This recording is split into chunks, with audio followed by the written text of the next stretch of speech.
com Abraão, falando sobre o impossível, né? Não há nada impossível para ele. Eu quero citar o texto, mas antes eu quero citar Hebreus 11:1, que diz: a fé, você sabe de cor também, né? A fé é a certeza de coisas que se esperam, a convicção de fatos que não se veem. A fé é a certeza, ela não deixa espaço para dúvida, é a certeza de coisas que se esperam, e uma convicção tão grande que eu não preciso ver com os meus olhos físicos primeiro. Na verdade, primeiro contemplo com os olhos da fé. Então, a fé é a certeza de coisas que se esperam, a convicção de fatos que não se veem. Faça uma oração, peça para que Deus fale com você nessa manhã. Pai, em nome de Jesus, nós te adoramos na beleza da tua santidade. E eu quero te agradecer, Pai querido, porque o Senhor fala conosco, o Senhor é um Pai presente, um Pai que se preocupa com seus filhos, ou que cuida dos seus filhos, porque o Senhor não se preocupa com nada. O Senhor cuida dos seus filhos, o Senhor cuida de cada um.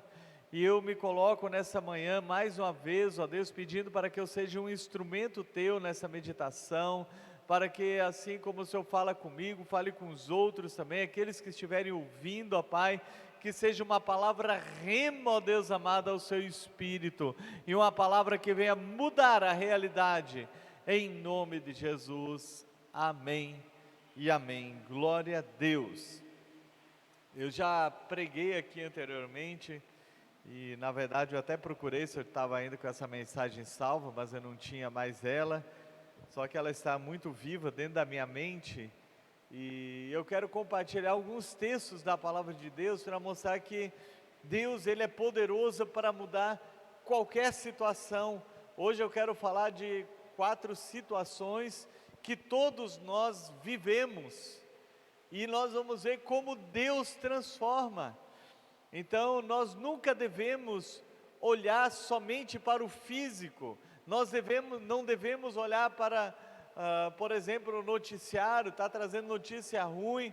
No Salmo 112 diz que nós não tememos más notícias, nós permanecemos firmes, confiantes no Senhor.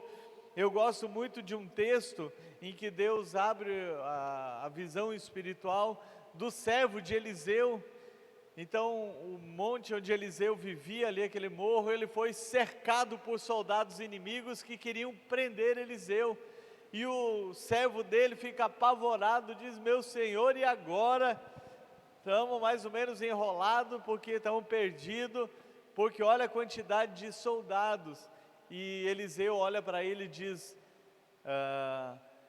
que mais são os que estão com ele dos que estão lá fora, nós temos a maioria. Aí ele faz uma oração bem breve, dizendo: Senhor, abre os olhos dele para ver. E quando ele abre os olhos, Deus abre os olhos espirituais, ele vê miríades e miríades de anjos que estavam ali para guardar a vida deles, que eram bem maior a quantidade de anjos do que aqueles homens, soldados inimigos que estavam lá, aquela infantaria que estava ali naquele local.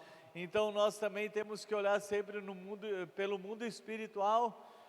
Nós fomos chamados para viver pela fé. A Bíblia diz desde o Antigo Testamento, e ela é confirmada no Novo Testamento: o meu justo viverá da fé. Então eu e você vivemos da fé. E a fé, ela é a certeza de coisas que se esperam, a convicção de fatos que não se veem. Então eu quero falar de 4 situações que parecem impossíveis, e existe até as expressões muito parecidas desses 4 textos que eu quero citar nessa manhã. São muito parecidas a fala que Deus se dirige àquele que está ouvindo. Primeiro, Deus fala sobre uma descendência. Quando ele conversa com Abraão, Abraão tem 99 anos de idade, Sara, sua mulher, tem 89, e ele diz: olha, a tua descendência será poderosa, olha para as estrelas do céu, se você conseguir contar, assim será a sua descendência, ou seja, uma descendência que é impossível de contar.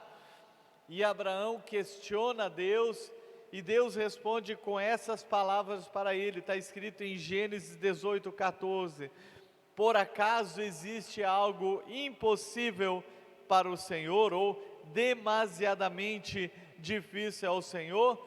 Por este tempo, daqui 1 ano, Sara dará à luz a um filho.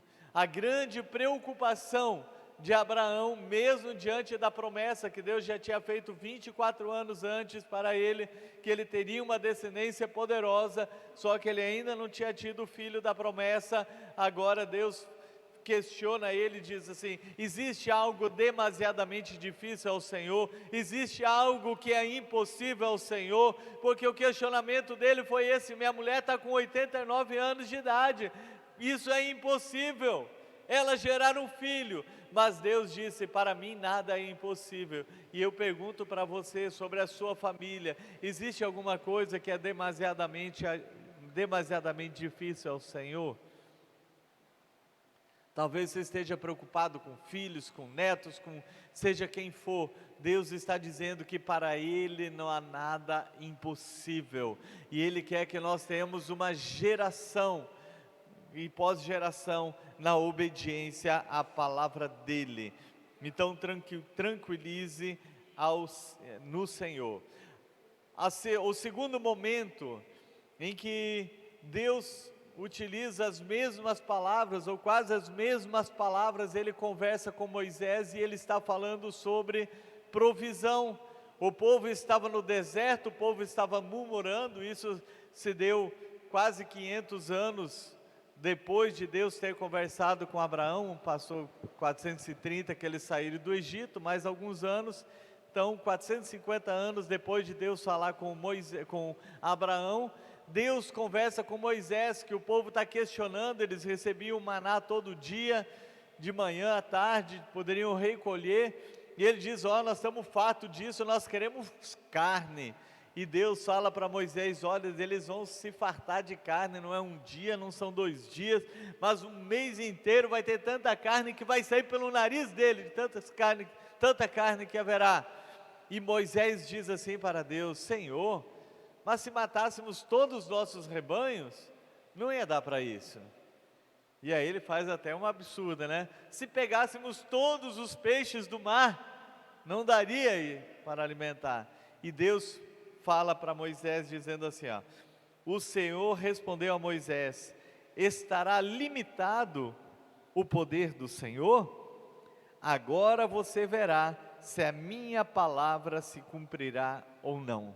Então, estará limitado o meu poder? Existe algo impossível para mim, Moisés? E no dia seguinte, ou instantes depois, eu creio, quando eles levantaram os olhos, eles viram na direção do deserto que parecia ser uma tempestade de areia, mas na verdade eram codornas que estavam voando na direção do acampamento, e eles comeram carne por 30 dias, conforme a palavra do Senhor, até sair pelo nariz de tanto que comeram carne. Então talvez você esteja preocupado com a provisão, mas aqui Deus diz que não há nada impossível. A Bíblia diz que Deus traz à existência as coisas que não existem, como se já existissem. Tudo que nós precisamos fazer é descansar na fidelidade do Senhor.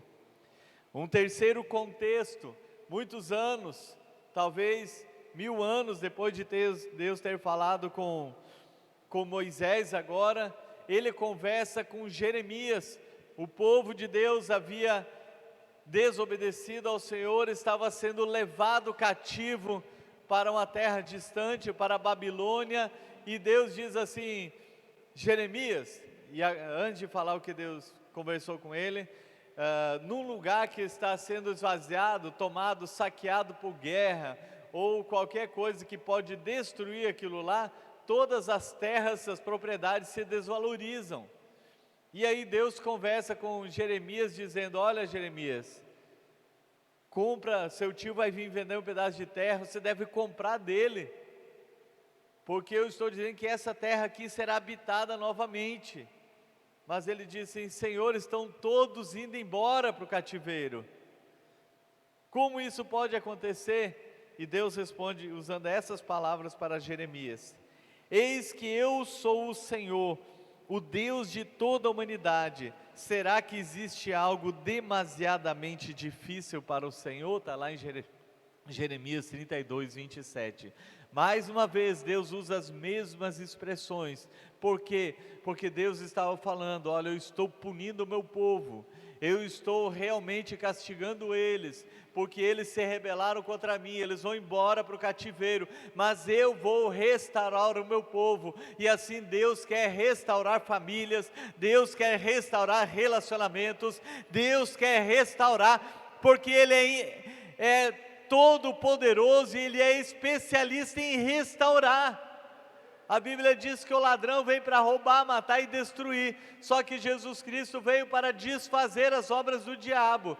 Então quando o diabo destrói uma família, destrói uma empresa, destrói alguém, e Jesus vem para desfazer as obras do diabo, então está dizendo que Jesus vem para reconstruir tudo aquilo que foi destruído pelo inimigo. E foi essa a promessa que Deus fez a Jeremias, e 70 anos após eles voltaram. Outro dia eu vi uma ilustração bem interessante, eu não conhecia, foi o pastor Estevão que falou sobre quando Deus restaura, fica muito melhor do que era antes. Quando nós, ainda tem um pequeno vaso aqui seria aquele cântaro, não está mais aqui, de cerâmica. Quando nós quebramos um vaso de cerâmica, ele perde totalmente seu valor, não é verdade? Acabou. A cerâmica em si também é um vaso de barro, né? Daquele material que nós viemos. Só que diz que tem uma técnica lá no Oriente, não sei se é Japão, Coreia, China, algum país lá, que eles estão pegando um vaso que quebra e eles colam ele novamente, só que com ouro. Eles vão fazendo para ficar todo aquele desenho quebrado dos cacos, só que todo dourado ali ao redor. Por quê? Porque ele foi colado com ouro. Aí depois de restaurado um vaso desse, eu quero perguntar para você, quando que ele tem mais valor? Quando ele ficou com mais valor? Quando ele foi criado ou quando ele foi restaurado? Depois, quando foi restaurado, né? Agora tem ouro. Pois Deus, quando Ele restaura uma pessoa, que ele talvez tenha caído, se lambuzado no pecado, feito o que for, o valor dela é infinitamente maior, porque ele foi restaurado pelo Senhor, e a partir daí ele tem o Espírito Santo de Deus, porque a Bíblia diz que o vaso em si não tem valor, mas o conteúdo do vaso, no nosso caso o Espírito Santo, ele tem um valor inestimáveis.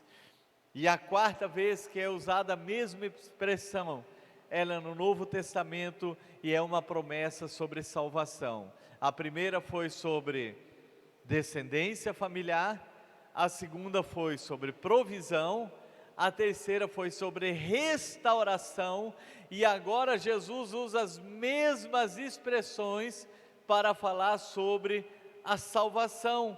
Em Lucas 18, 27 diz assim: Jesus respondeu: o que é impossível para o ser humano é possível para Deus. E quando foi questionado que Jesus dá essa resposta? Quando ele fala sobre salvação, e Pedro diz: então quem pode ser salvo? E Deus diz: aquilo que é impossível ao homem é possível para Deus. Por isso não desista de orar pelas pessoas, não desista de clamar pelos seus familiares, não pare de evangelizar, porque Deus nos chamou para evangelizar. Perdão.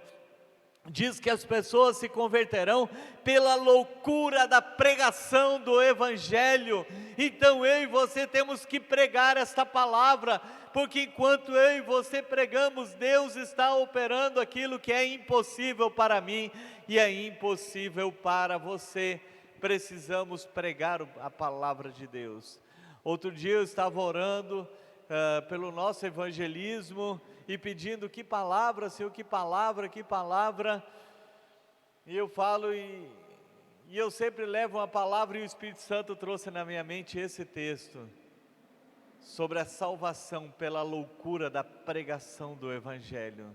Então eu oro, eu preparo um texto e eu prego, aonde quer que eu esteja, porque eu sei que por essa loucura, você ir no meio da rua, você está na sua casa, você está num outro lugar, alguma coisa, você começa a falar, aquilo que é impossível para mim, é realidade para Deus, é possível para Deus, e Deus salva, Deus liberta, Deus cura, Deus transforma. Por isso nós precisamos agradar a Deus com as nossas atitudes de fé. A Bíblia diz em Hebreus 11:6 que sem fé é impossível agradar a Deus, porque é necessário que aquele que se aproxima dele creia que ele existe, que se torne um galardoador daqueles que buscam, ou seja, ele recompensa aqueles que o buscam. Então, eu não sei como está a sua descendência, como que está essa situação na sua vida.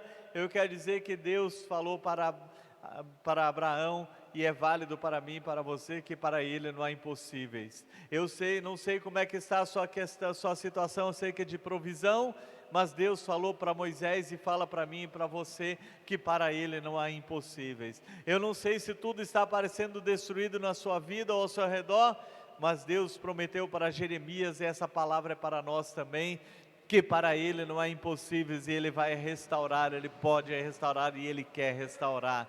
Eu não sei por quem você está orando por salvação, mas eu sei que para Deus não há impossíveis.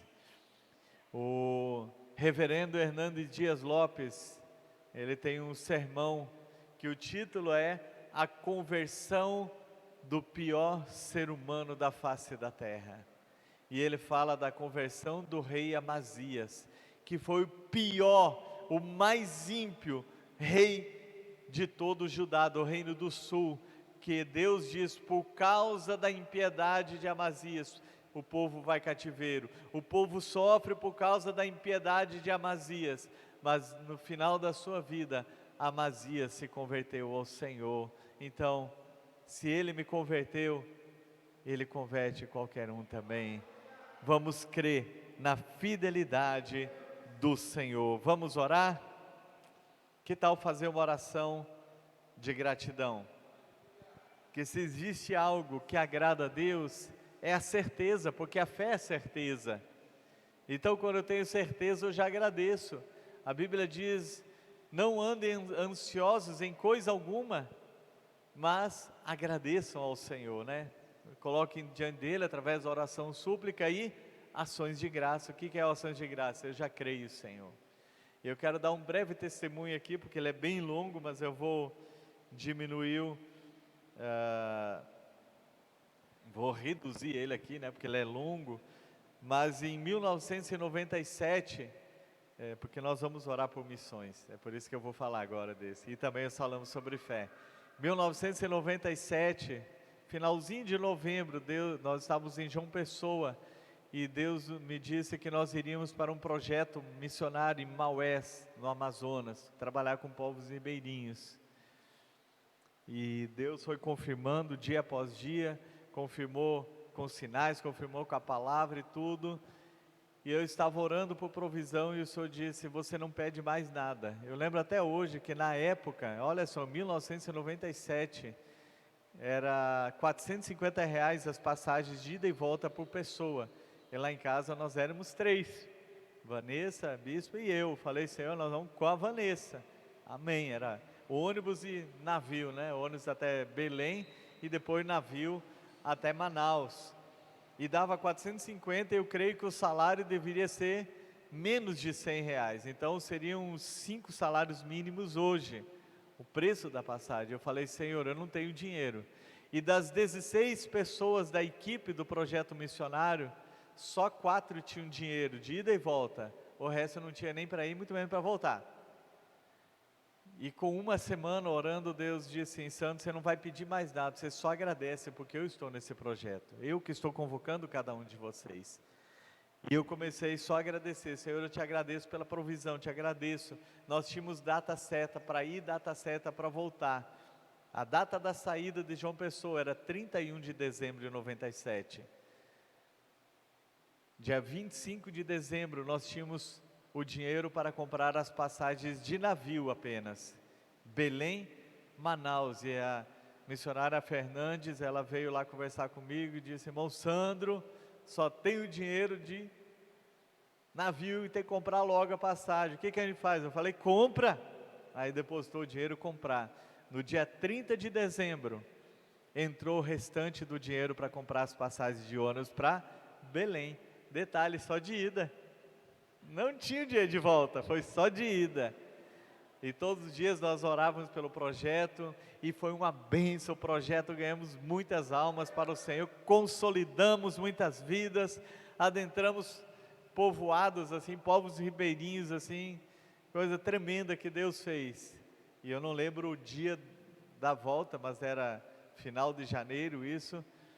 9 horas da manhã nós tínhamos o dinheiro de Belém, agora era o contrário, né? Sempre Belém era o primeiro. Então Belém para as cidades, né? João Pessoa e outras que era férias das pessoas. E não tinha de Manaus a Belém, que era do barco. 9 horas da manhã e o barco saía às 18 horas, sairia às 18. E sabe o que aconteceu? Qual a minha oração? Senhor, eu quero te agradecer por toda a tua provisão. E sabe o que aconteceu? Deus fez sobejar muito além do que nós pedimos ou pensamos. Glória a Deus. Deus é bom o tempo todo. E então eu quero orar neste momento. Vamos ficar em pé. Agora não tem como passar o vídeo do projeto missionário, mas se tiver alguém aí da igreja, senão eu passo daqui a pouco, vou colocar no grupo do Facebook ali, do projeto missionário, da divulgação. E nós temos também os pedidos aqui, os propósitos nossos de oração. Então, nosso projeto missionário saindo dia 16, que é numa quinta-noite, retornando, chega aqui segunda pela manhã, dia 20, vamos para a zona rural de Tanque Novo, na Bahia. Deixa eu pegar aqui os motivos certos aqui para não esquecer de nenhum. Segundo projeto humanitário e missionário da UMEPS, investimento R$500 por pessoa, isso dá direito ida e volta de ônibus, mais hospedagem econômica e alimentação no local, e uma camiseta ainda do projeto, tudo está incluso nesse valor de R$500. Então olha quanto nós pagamos, seriam R$6.000 hoje, né? Mas Deus é Deus de provisão. E como que você faz? Você pode, se não puder ir, você pode contribuir com alguém também que queira ir e não tem esse dinheiro. Nós também precisamos arrecadar 300 cestas básicas no valor de R$100 cada cesta para distribuir lá. Nós vamos arrecadar o dinheiro para comprar os alimentos lá. Precisamos de 400 kits de higiene bucal infantil que serão distribuídos. Isso dá um total de R$1.360. Precisamos de muita roupa boa, que você não queira, tem na sua casa. Não é aquilo que é imprestável, não. Aquilo que é bom ainda, que você queira doar. Então traga, para que nós possamos levar para Tanque Novo. E eu quero fazer uma oração já. Quero chamar o pastor João Pedro aqui, vai orar pelas vidas que serão evangelizadas.